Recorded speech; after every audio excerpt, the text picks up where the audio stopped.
Doug! Did you know that today in 1983, weightlifter Sergei Didik of the USSR jerked a record 261 kilograms, which for us Yanks is 575 pounds? Wow. How much can you jerk? Like three, four times a week, maybe?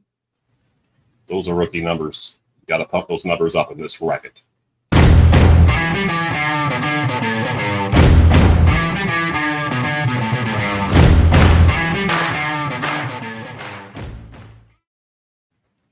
Welcome to the Diehards, the show that digs deeper so you can dominate your leagues. Tonight, we are breaking down the FFPC Pros versus Joes Challenge, a high-stakes draft where 6 industry pros face off against 6 FFPC veterans. With both Doug Orth and our guest in the draft, we'll explore the strategies, surprises, and takeaways from one of the sharpest draft rooms in the country. I am your host, JJ Wenner, and as always, I am joined by the fantasy orthicle himself, Doug Orth. And tonight, we are joined by the mind behind Fantasy Mojo and the driving force behind the iconic Pro versus Joes Challenge. Few people have done more to spotlight high-stakes fantasy football and elevate the player experience across the board. It's Darren Armani. How are you doing, my friend? Excellent, guys. Good to see you. We're getting over the 2-week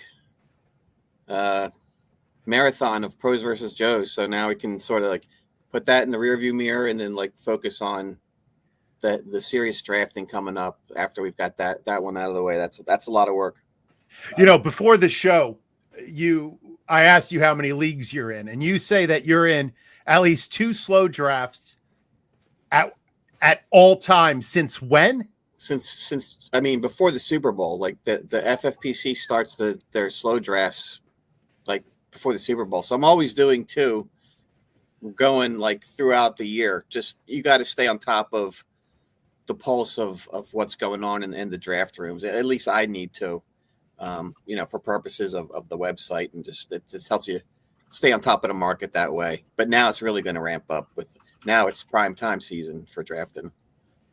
Well, one of my favorite things on social media is when you post the ADP in your FFPC drafts. It's such a good indicator of what real people are doing, because all the other ADP at this point isn't even real because there's so few redraft leagues going on. So I appreciate the work you're doing on socials. Yeah, I try to, because I'm in there every morning, kind of compiling the latest data. Stuff jumps out. If something interesting happens, I try to pass it along. Not too much, but just enough to let people know what's going on and let people see that. Plus, with the charts that I have, the scatter plots. I mean, you can see that the thing is with ADP, it'll change slowly, right? So if there's a sudden player market change in his draft value, it could take 3-4 days for that to, because if you're in the draft rooms, like players are slowly go up and down, but the reality of the situation is that they spike sometimes like 3 rounds like overnight. And so that's if you're looking at it at a very micro level like that, you can be ahead of a lot of the people. Get in early on the player moves before the rest of the population like kind of catches wind of things. Or opposite way, like if somebody's tanking, then you know to like lay off players. So all right. Well, before we hit start, a quick promo. Diehards, if you're ready to draft, connect, and celebrate women in fantasy football, you don't want to miss the Women of Fantasy Football Series, part of the Circa Las Vegas Fantasy Championships this August 19th through 22nd. For just $99, you'll lock in a live draft spot in Vegas, plus get a swag bag, happy hour access, learning panels, a poolside concert, and more. Spots are limited, so head to circadraftseries.com/women of fantasy to register today. That's circadraftseries.com/women of fantasy. We'll see you in Vegas. All right, gentlemen, I was able to get into your league's draft board. Doug shared it with me. I downloaded all the data. And for the listeners, Darren, can you explain what league we are discussing tonight? So there are 7 Pros versus Joes leagues. We're looking at league number 6, the Rolling Stones division. That was last night at 10 p.m. And for people who aren't familiar, every league has 6 high-stakes players. You kind of said this in the intro. 6 high-stakes players in the FFPC and 6 industry people that we really kind of select. You know, it's invitation only. So we're seeking out the best of the best, really, in the industry. Doug, of course, is included. He's been in it for, I don't know, maybe as long as any of the other people.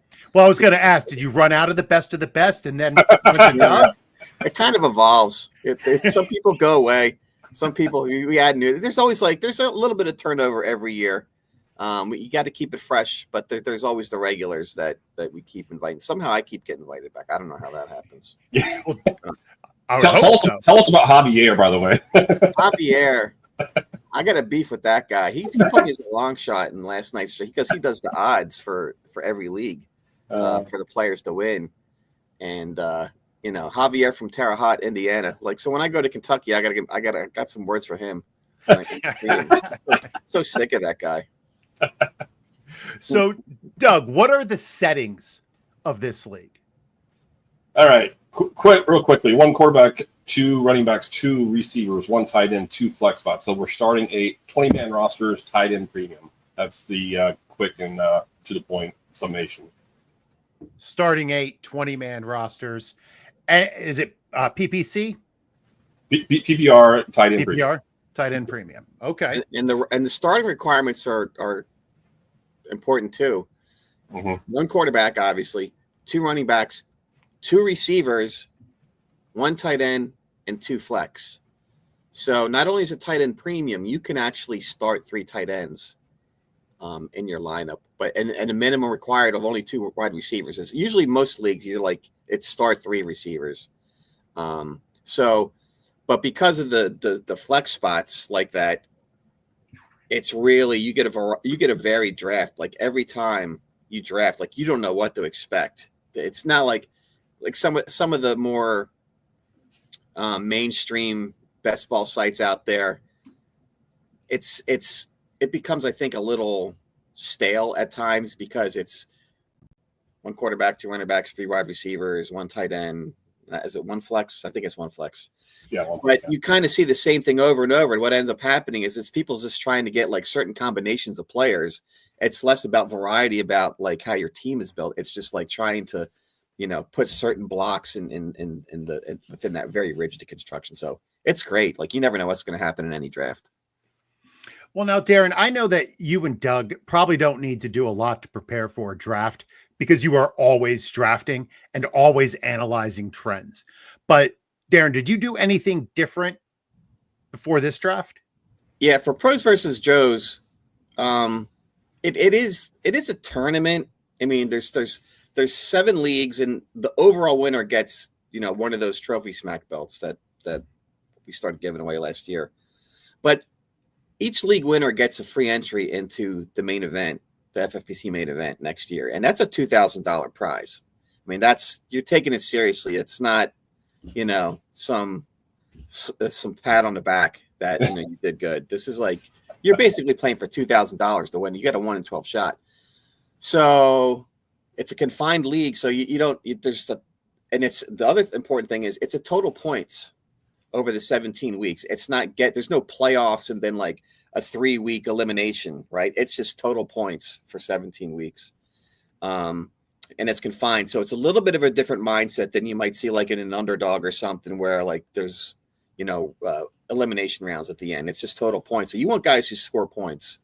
But I'll go back and I'll look at previous year's drafts in Pros versus Joes because I've got the complete history. I mean, on my website, I've got complete history of this high stakes data going back to 2010.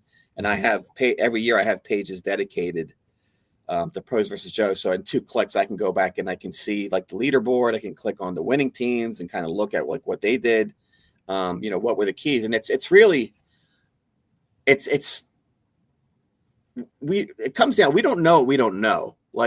you can look at all these drafts and evaluate all the teams, but I'm telling you right now, the people who win these leagues, it's going to be for reasons that nothing that's anybody's talking about right now. It's like there's going to be some sort of random events that happen during the season that elevate some player that you didn't expect, and that's what usually kind of puts you over the edge. Like there's got to be something that just kind of separates you from the rest of the pack in these leagues. Like last year, the guy who won it all, he won his league and he won the overall title was because he drafted Jordan Mason in the 20th round, and he was the only guy out of the 7 leagues that threw a dart at Jordan Mason, and nobody saw that coming. It was just really a happenstance, like over the course of the season. So it's those types of things that win it for you. Now, Doug, did you do anything differently? Yeah, I wish I had access to all the data that Darren does, but what I did specifically for this competition was I watched the first 5 episodes, or listened, shall I say, listened to the first 5 episodes of on YouTube. And I charted each of the 240 picks for each of the 5 drafts. So all 1,200 picks through the first 5 drafts. More than anything, I wanted to have good ideas. This draft is going to be unlike pretty much any other draft we do. So I want to have ranges where I can be looking at players, right? And so whereas I can't even think of a good example. I was going to say Travis Kelce, but Travis Kelce may slip, I don't know, maybe round 6, round 7 in the typical drafts. He was consistently going in the mid to late 5th in these leagues. So just stuff like that. I just wanted to, because I was picking out of the 10 spot, I kind of wanted to have ideas on, once I got my first pick, my second pick, where I should be looking. Because again, this draft is unlike any other draft we'll probably do this summer. Now, Darren, all that data you were referring to, is that on your website, or do you just keep that in a secret file on your computer? It's publicly available. You go to the homepage, you'll see a big Pros versus Joes. You click on that, then there's a link that says the rosters page. And then on that rosters page, I have links to all this draft streams, but not just that FFPC does any, but there's other people doing draft streams. And there's links to Javier's odds to win in roster sheets, so you can see like what he projected players to do. And then there's also, I had published the ADP. So as the drafts progress, you can go there and you can see it's in a grid, and you can click on that and you can see every player and there's only 7 drafts. So I actually have the exact spot every player was drafted in each league. And that's what I used for my cheat sheet. I just printed that out. I sorted it by ADP, and then that's basically ready to go. And its cool thing is because you can see, like Doug, you were referring to, you can kind of get a feel for like, well, where did this player go in prior drafts? You see the sweet spots. Like there's runs of players at certain parts of the draft that are pretty apparent, and they're relatively consistent. I mean, once in a while, you'll get players who they totally jump ADP to get their guy. And maybe I was guilty of a little bit of that. But I knew, like, in my draft, I literally scripted out what I wanted to do. And it pretty much met what I thought I was going to do for, like, the first 7 rounds. Now, granted, I was in the middle of the draft, so it's easier to do. Like, you can kind of – there's 3 or 4 players you expect to be, available to you in each one of those spots. So I more or less I scripted the positions, not specifically the players. But it's all out there. If the people go to the website, they can click on it. Now – unfortunately, this ADP, it's going to evaporate quickly because now with camp hitting, like player values, they're just all over the place now. So it's maybe good for like 3 days now because sentiments on players just constantly change. All right. Just want to say thank you to Sean for tuning in. It's always good to see you in the comments, sir. All right. Let's start with the positions. Quarterbacks. Last year in Doug's draft, there was 1 QB taken in the first 4 rounds. This year we had 5. Now, Darren, you struck first with Josh Allen at pick 30. Why do you think the QBs are coming off the board earlier this year? It like recency bias is what you see from year to year. Last year there were the quarterbacks still did really well, so they're getting pushed up, and there's clearly a set of 5 of them that are in the elite. tier this year. So those will in this format, they'll typically go off in the third and fourth round, all 5 of them. When that starts can vary, but you rarely see a guy before in the second round. It's the third or fourth round where they go. But then I think last year, I'd have to bring up the boards, but it might have been last year or the year before. You like, what did you say? 1 in the first 4 rounds was what? 1 in the first 4. Yeah, so that was coming off of a year that the quarterbacks sort of disappointed. So it's just human nature. People kind of live like this year. Running backs are hot again, because they exceeded expectations last year. Now wide receivers are getting pushed back down a little bit. So people tend to draft based upon what happened the prior year. And sometimes you got to lean into that. You lean into uncertainty like that, and you can get values like 0 RB. So we had one guy who did it last night, the guy in the 9 spot. But that's only the 6th 0 RB team out of the 7 drafts. So I don't want to say 0 RB is dead, but it is on life support this year. Last year, 25% of the teams drafting in FFPC best ball were going 0 RB. This year, it's down to like 12%. And in this particular tournament, it's even lower than that. It's like, I guess it comes down to like 6% of the teams, 6 or 7% of the teams are doing it.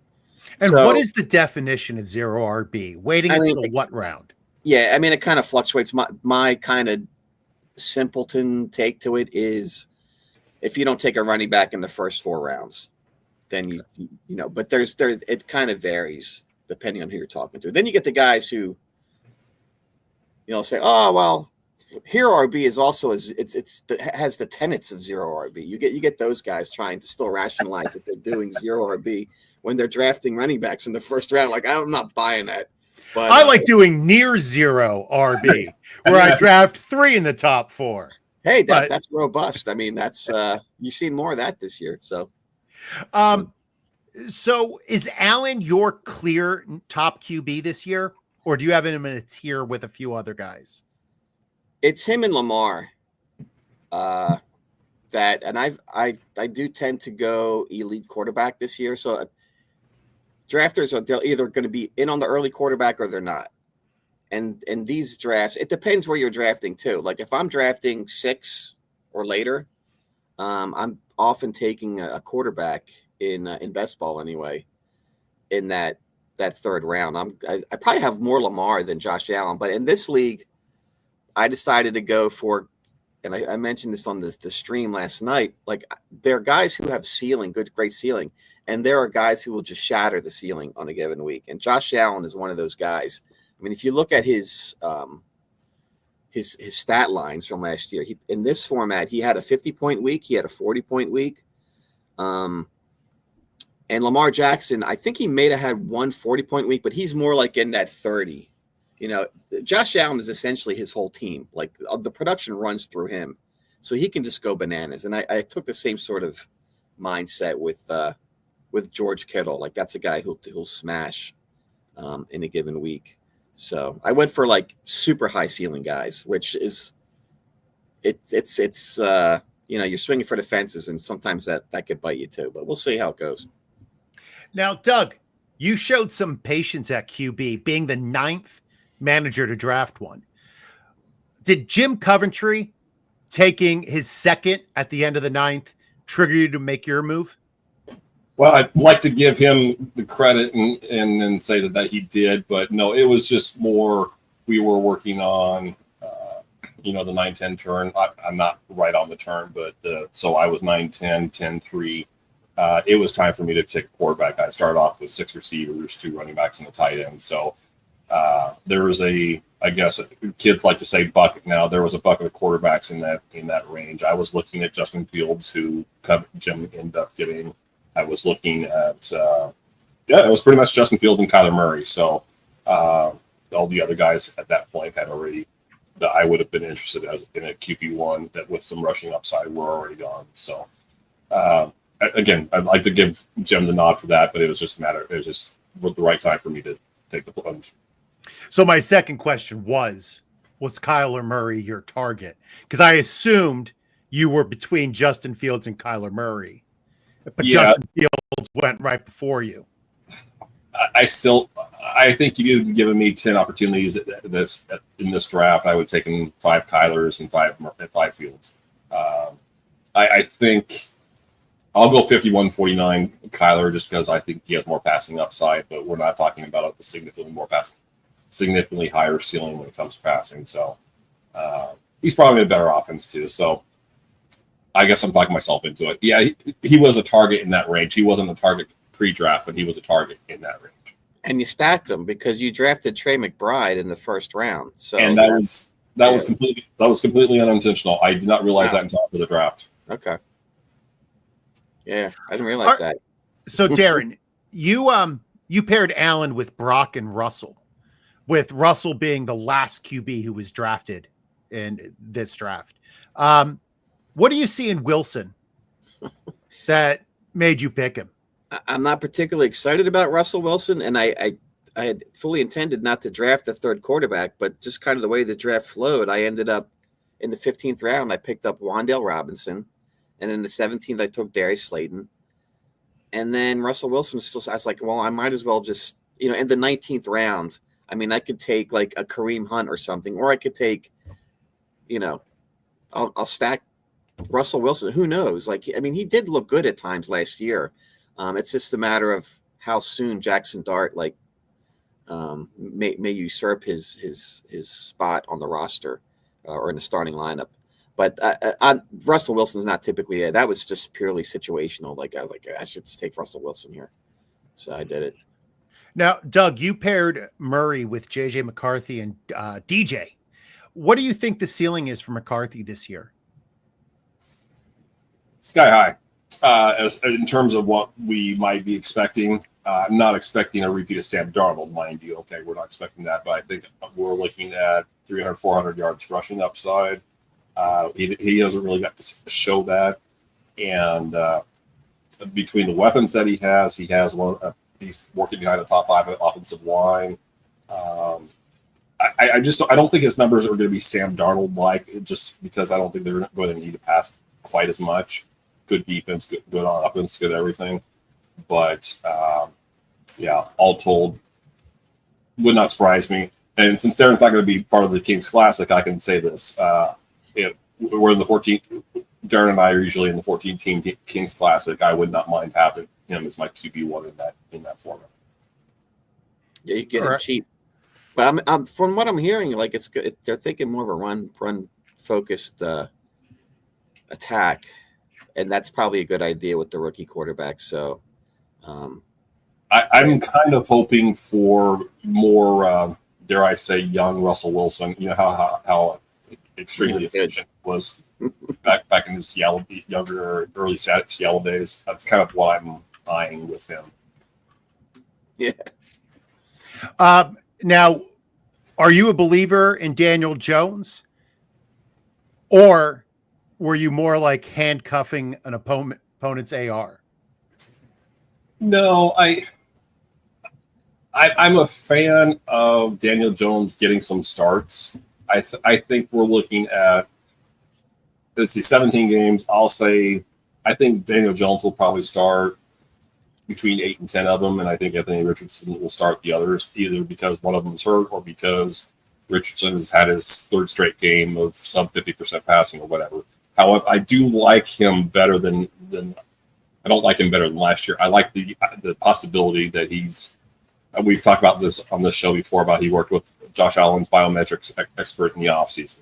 I do think that is a huge step for him to get his career back on track. I don't think he's ever going to be a high 60% passer though. If we can just get him in the low 60% range, it would be awesome. But my point being is, I don't think it's going to happen this year. I do think it's going to happen for Daniel Jones, and we've seen in his days, he's not a great quarterback by a stretch of imagination, but he does have significant rushing upside, and that's what in this format or any other format that rewards point for every 10 yards rushing for quarterbacks, I'm going to be targeting rushing upside for my quarterbacks. All right. Now, gentlemen, we touched on this earlier, but in a world where zero RB zealots are preaching abstinence, this league was a little free with RBs in the first 8 rounds. Every team had drafted at least 2 by the end of the 8th with a maximum of 3. So everybody was right in that same range. Now, Darren, you were the last team to take an RB when you took Jaylen Warren in the 8th. Was there a trigger for you to take your RB1, or did you just plan on waiting? Well, I took McCaffrey in the first round, so Warren was my second. Yeah, that was right. And that was the pick that kind of threw people for a loop. They're like, why is he taking McCaffrey before Gibbs? And again, because this is more of a showcase league, and it's like you get one bullet in this thing. I wanted the combination of players that I felt gave me the best chance to win in this case. Now, if I'm doing another draft tomorrow, I probably am not doing this. And if I'm doing a $2,000 main event, am I doing it? Today, maybe not. Maybe towards when the season starts. But McCaffrey looks like he's not limited at all. I mean, it's full. It's all systems go for him. So I don't think it's that far of a leap. And I've been seeing him go in drafts like earlier and earlier. So I even saw him go in the 5th round, or not 5th round, 5th overall, in one of these previously. But so then so I went McCaffrey, then I went Kittle, and then I went Josh Allen. Now you're playing catch up after you do that.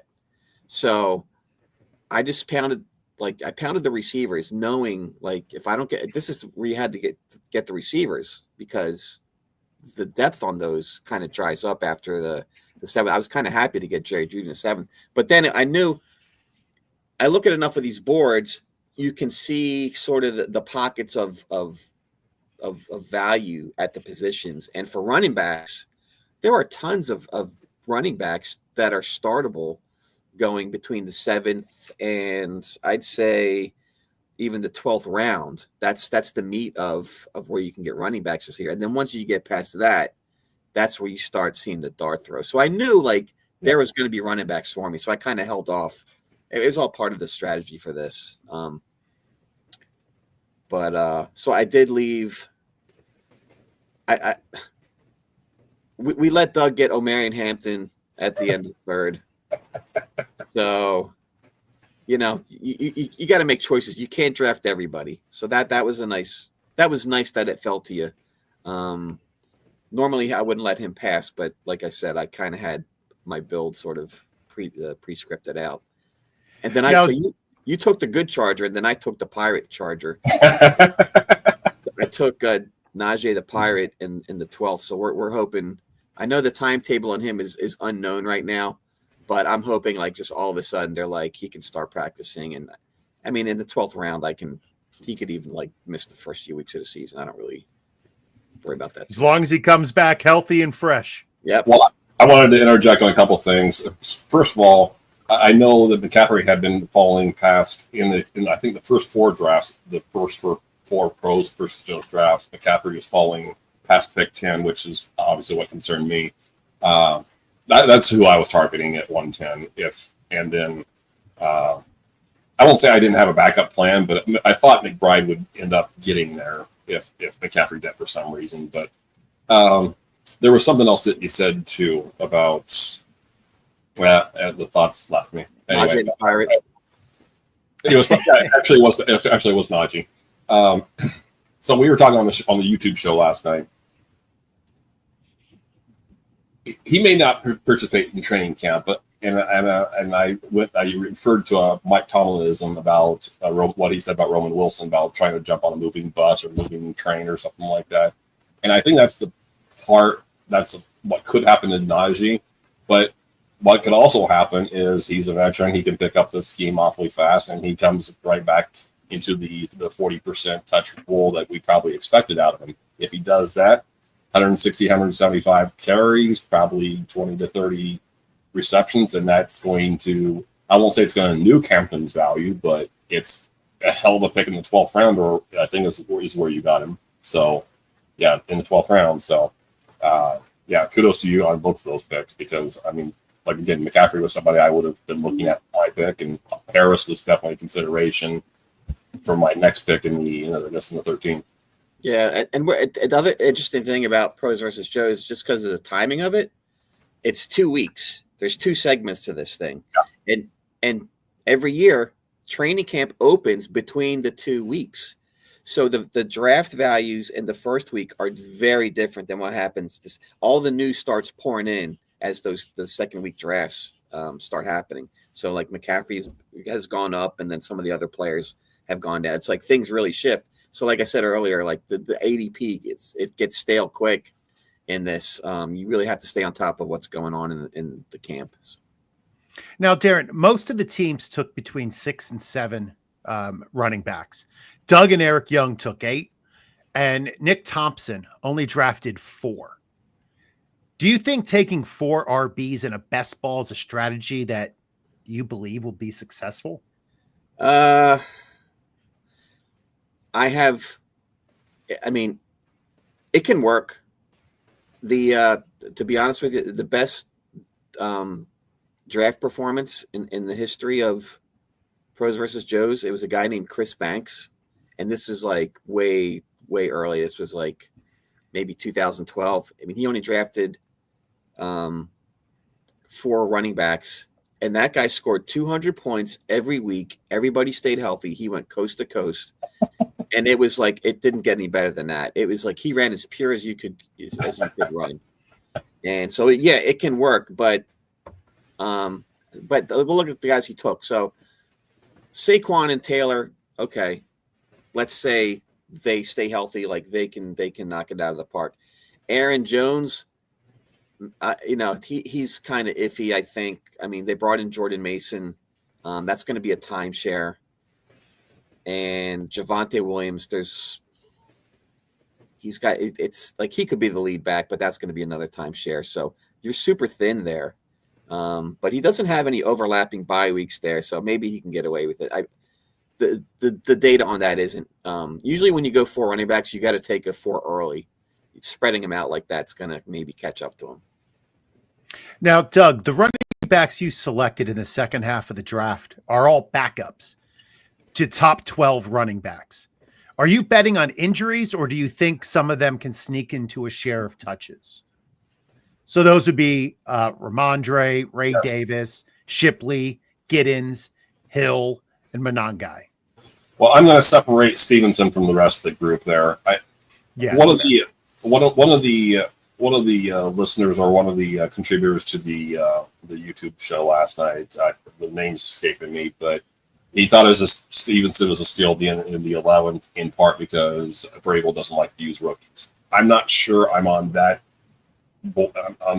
wagon, but I think there's a very real chance that team is more run heavy or more ground and pound than we're expecting.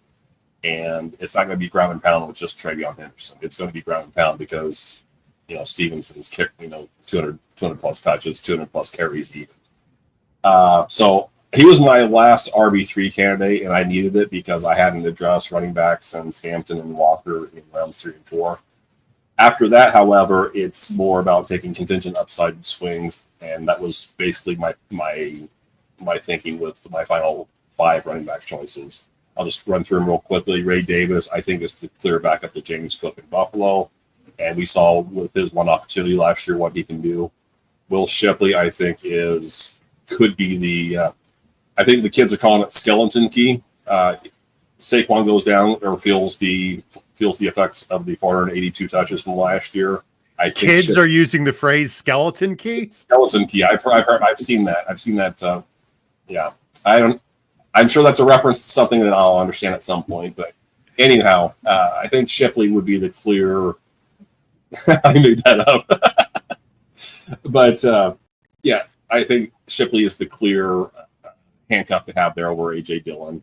DJ Giddens, the clear handcuff to Jonathan Taylor. Justice Hill, we saw what he could do. He has some spike week potential. We saw that on about 2 or 3 occasions last year.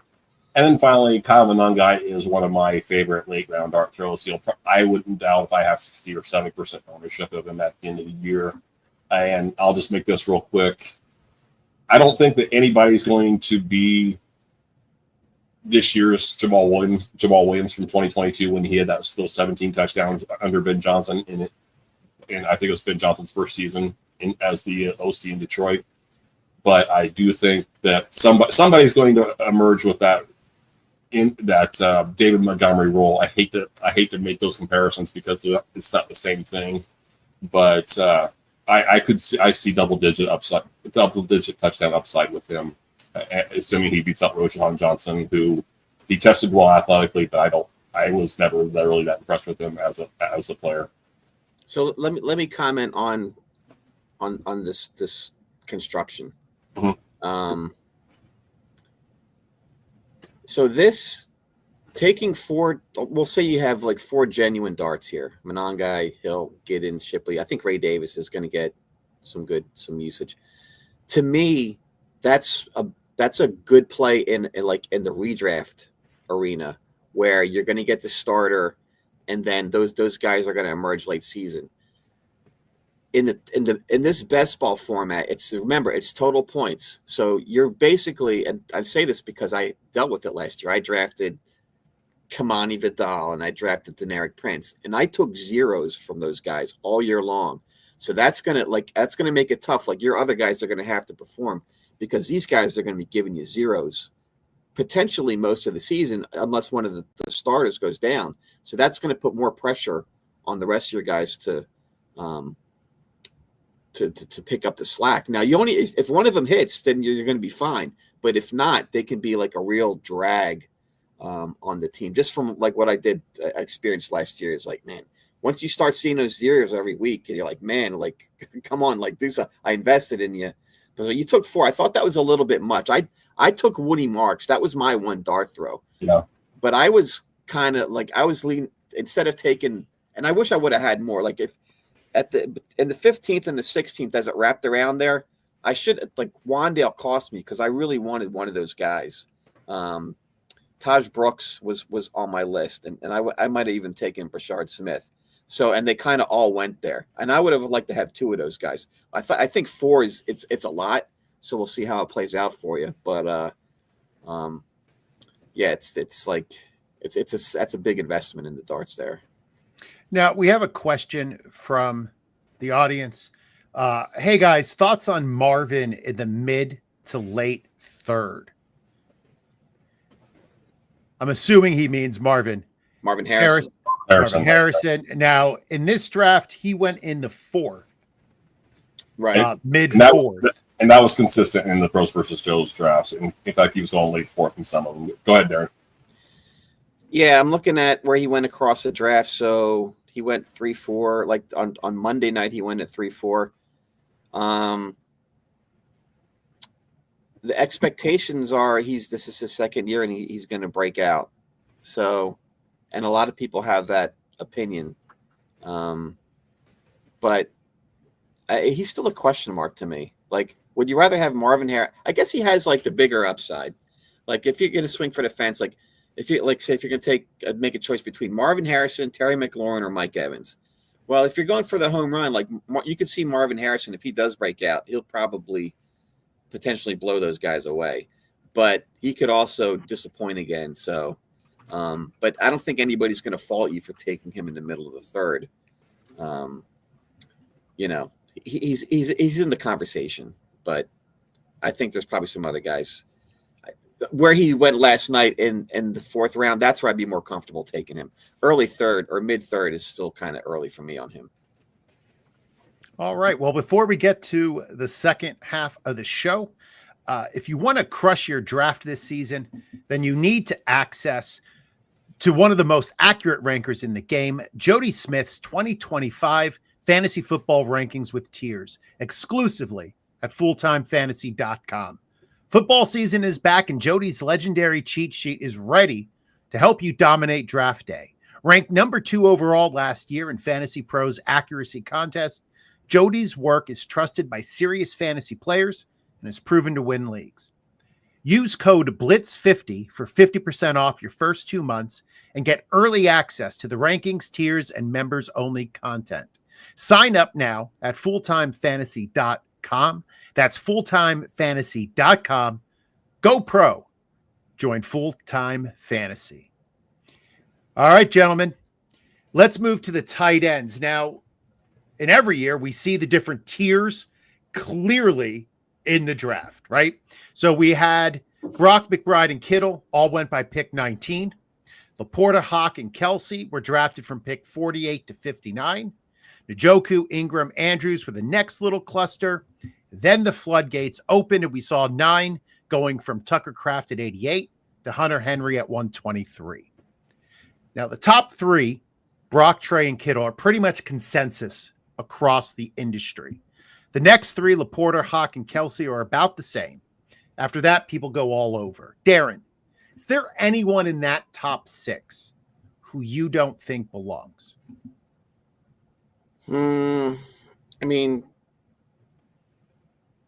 Laporta, I haven't taken him all year. I got 0 shares of Laporta. There's so much going on in that offense that I don't know how many, what percentage of targets he's going to get.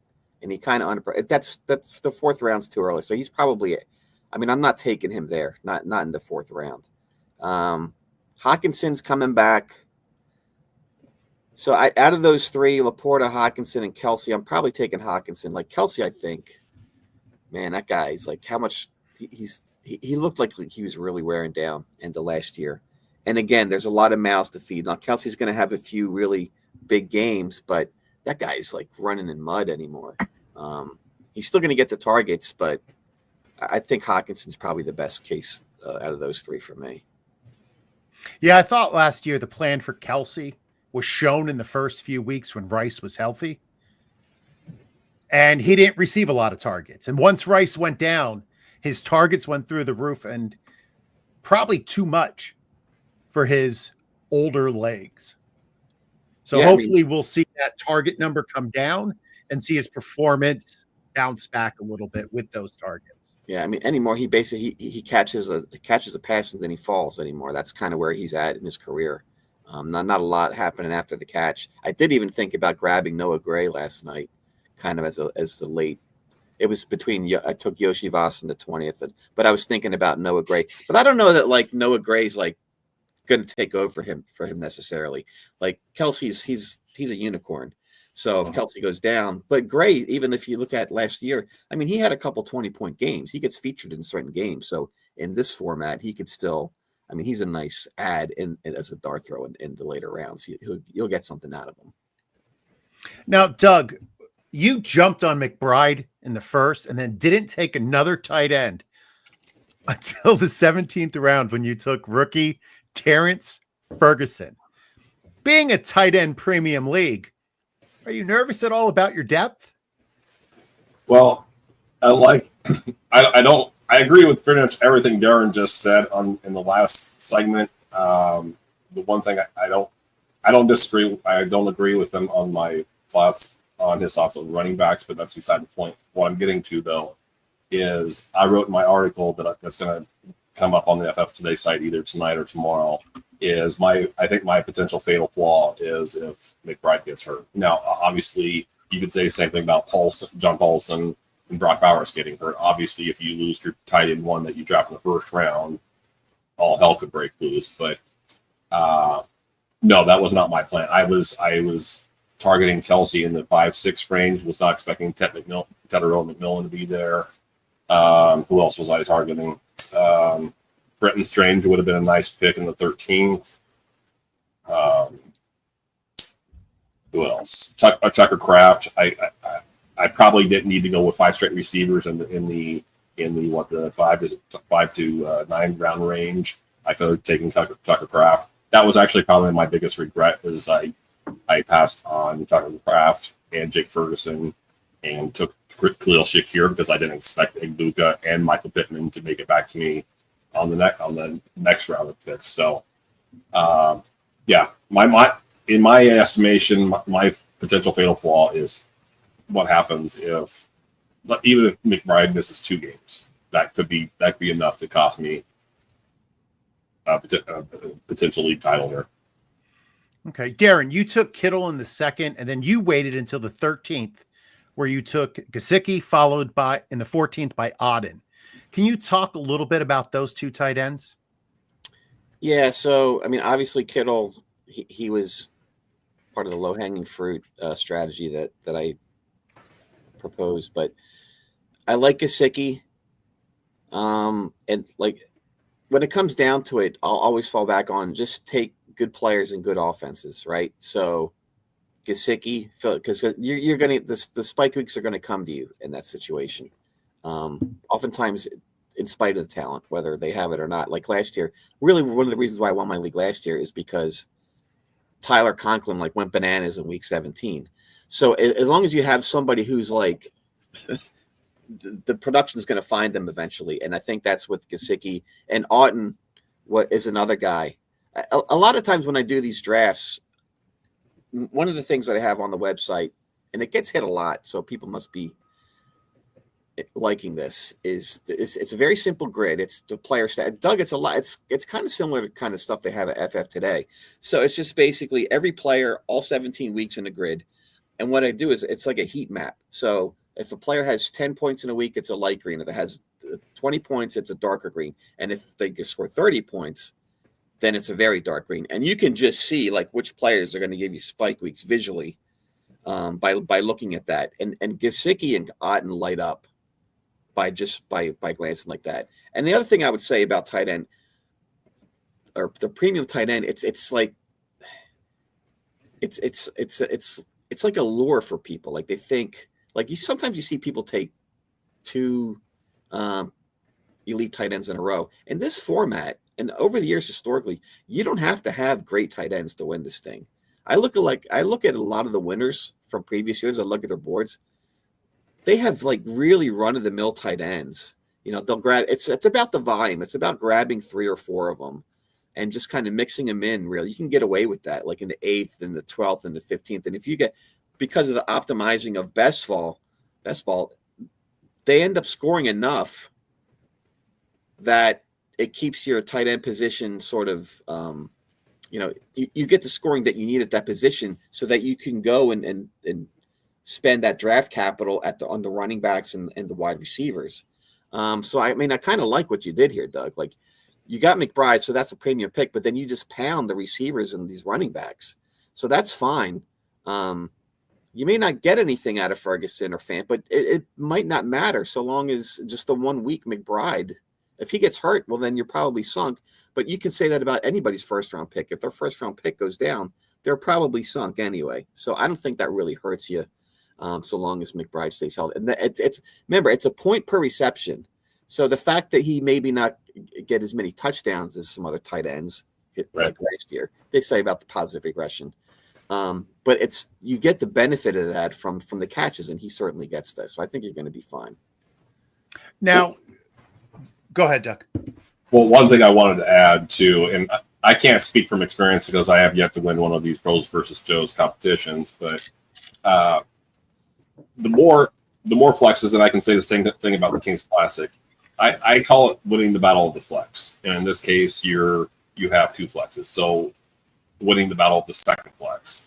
And one of the reasons I'm not usually comfortable pounding receiver to the degree I did here, but I love the idea that, okay, I think I should be able to count on Amon-Ra St. Brown and Tedorovic going to be my wide receiver 1, wide receiver 2.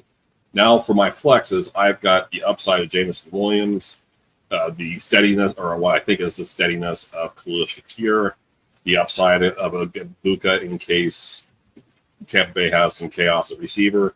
And then I think we're in for a huge bounce back with Pittman at not playing with a fractured back this year, or at least we hope that he's not playing with a fractured back again this year. So I love the fact that I should have great flex scoring more weeks than not.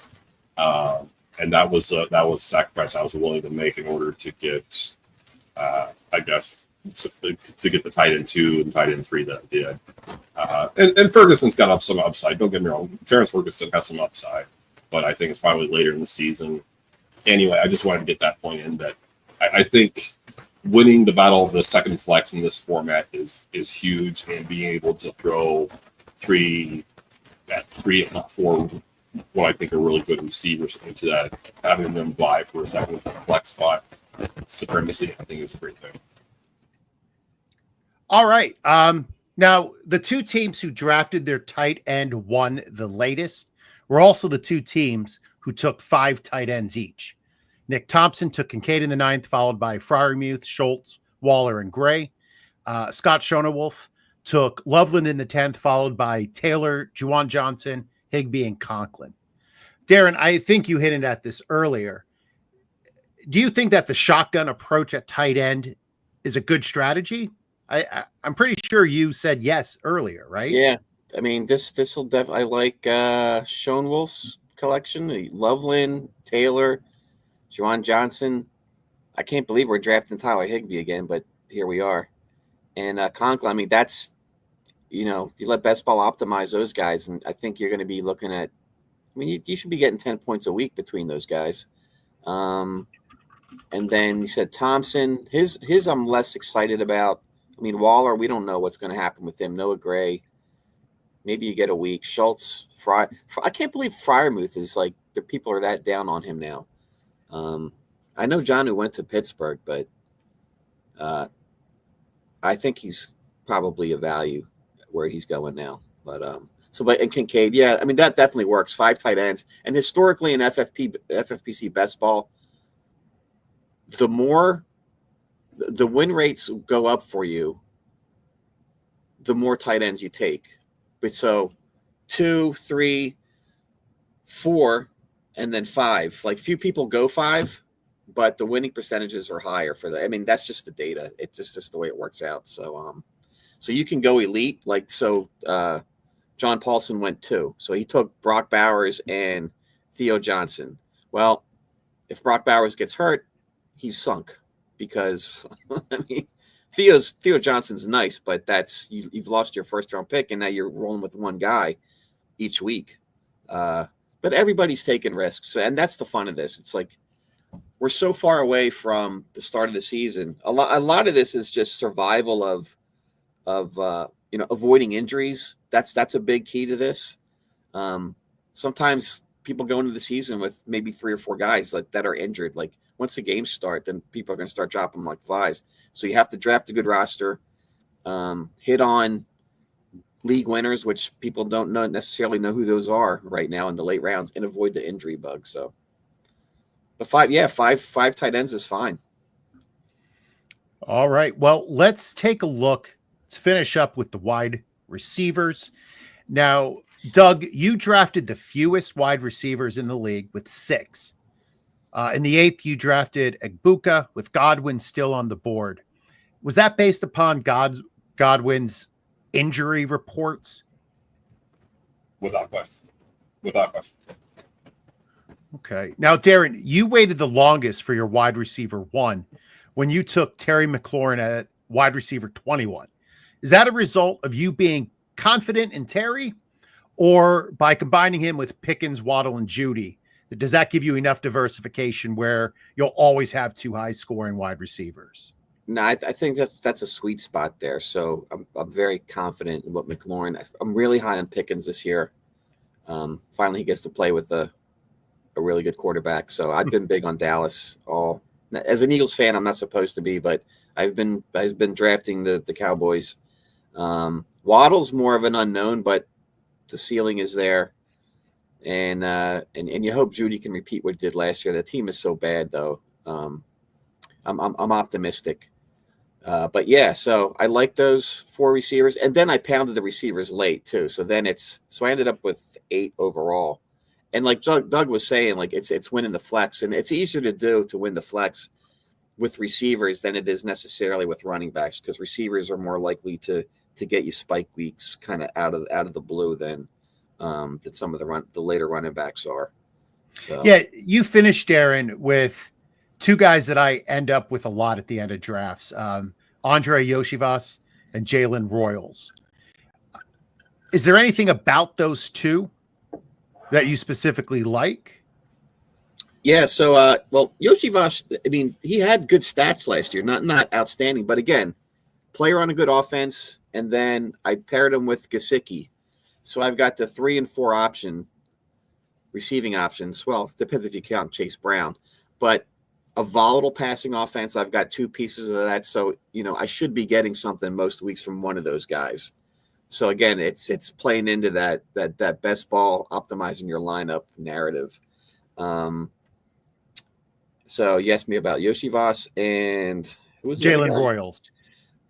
Royals is more of a dart throw. I mean, every year people are chasing pieces from the KC offense, and a lot of times it doesn't pan out. So that was like a luxury pick for me.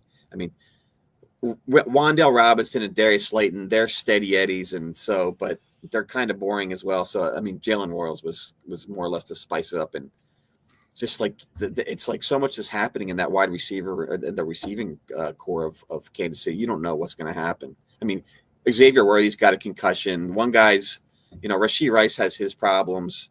Hollywood Brown got hurt. Kelsey's super old. Like, we don't know. It's like you don't know what's going to happen there. So, like, you throw a dart, and see if you get a piece of the productivity coming at it. Because there's going to be points there. It's going to be who gives them for you. All right, Doug. Now, you selected your last wide receiver in the 9th, drafting Michael Pittman. Did that influence you later drafting Daniel Jones for a low-key stack? Again, I don't seek out stacks, and especially not in this type of best ball format. Now, in the traditional best ball format, I like to provide something like this. All right. So, gentlemen, at the end of every draft, at least most of the ones that I am in, most of us have a little regret in at least one decision we made. Either we overdraft somebody who we then realized we could have waited on, or we waited on somebody that we realized we should have drafted when we had the chance. Darren, do you have any regrets from this draft? There was a couple spots that I don't know that I had regrets. I was kind of disappointed in my anticipation of what was going to happen when I made that pick. And for me, I think it was Waddle.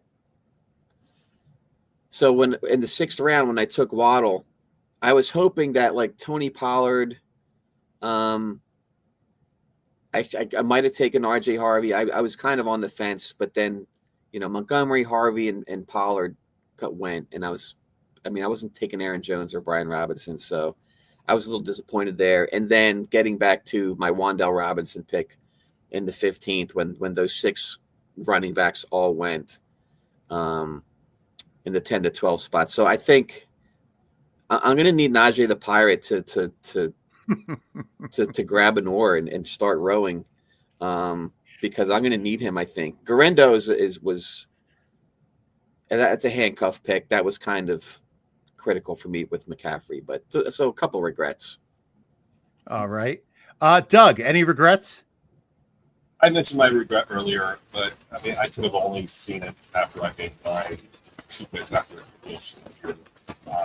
That's the one I kind of pointed out to be my biggest regret, because I could have fortified my running back position with a base, and I could have fortified my type of position.